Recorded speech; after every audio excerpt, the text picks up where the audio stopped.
Hey everyone, it's Richard Metal Fan here, bringing you guys an old school album review. And today we're going to be looking into this album's 10th anniversary, and it's from one of my favorite bands. And as you can see below the title, today we're going to be talking about The Lay of Thrym by Tyrant, the band's 6th album released on May 27th, 2011 through Napalm Records.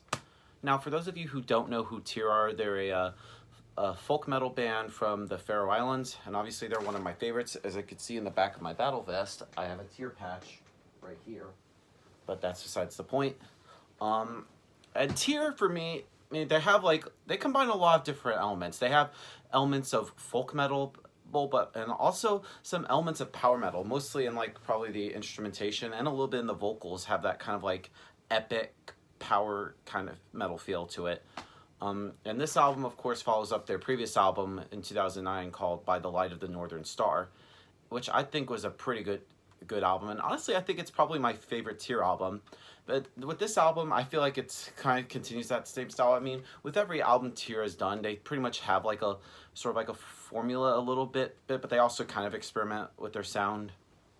The one thing, just production is fantastic. I always thought every Tyr album that they've done is great. And with this album, The Lay of Thrym, I heard the name of the album comes from the poetic Edda called Primskro.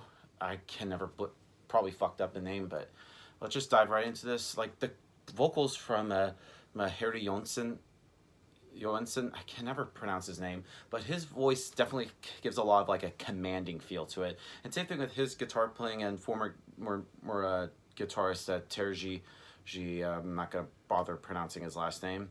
And just both the leads and just the soloing they come up with is great. The bass is pretty audible from Gunnar Thompson. I wish it was.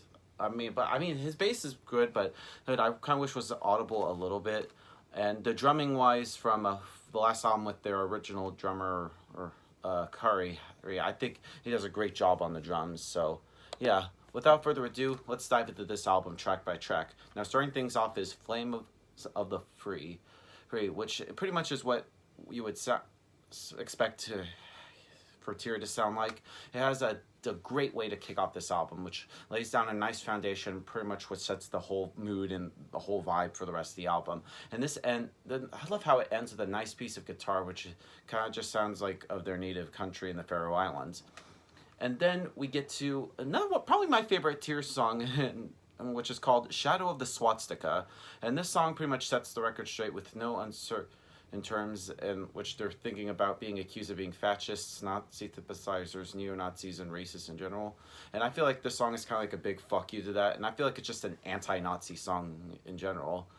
Well, and it's just a very catchy song too. I just love like the guitar playing and instrumentation, and the lyrics are kind of silly with "You can kiss my Scandinavian ass." But overall, I think it's a great song. I love it. Moving on to "Take Your Tyrant." Now, "Take Your Tyrant" has it combines like a lot of good things. It combines a lot of the melody and the rhythm, and it's just a really fun song to listen to, and it's really mid-paced. I can't even speak today, I'm sorry. Then we move on to Evening Star. Now, it complements sort of like the power of like the surrounding tracks with sort of like some really great riffs and intricate solos. And then Hall of Freedom, which this song kind of reminds me, it's a mixture of like Queen mixed with Blind Guardian, and it proves that they're just no simple songs at all. Next up is Fields of the Fallen. Now this song has a very heavy like intro, and I just love like the instrumentations on here, which just counts a little bit thrashy at times, and the chorus just feels so inspiring, but also has a little bit of a somber feel to it.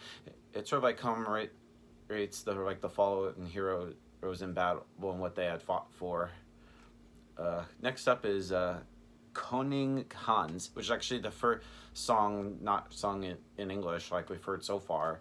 Now, it's a very melodic song, and there's like a lot of offer for it to hear, but I feel like this is just a very perfect song. And then we move on to Elendor Bondi Jadri. I can never butcher that song, but this song. It's another great song. Next up is Nine Worlds of Lore. And I think it's kind of funny how they placed this song as track 9. Track 9 is called Nine Worlds of Lore. And I feel like this song is a really good song. I feel like it would go well in the live setting, which would have have like a concert with, especially have like orchestra backing, kind of like Metallica with S&M.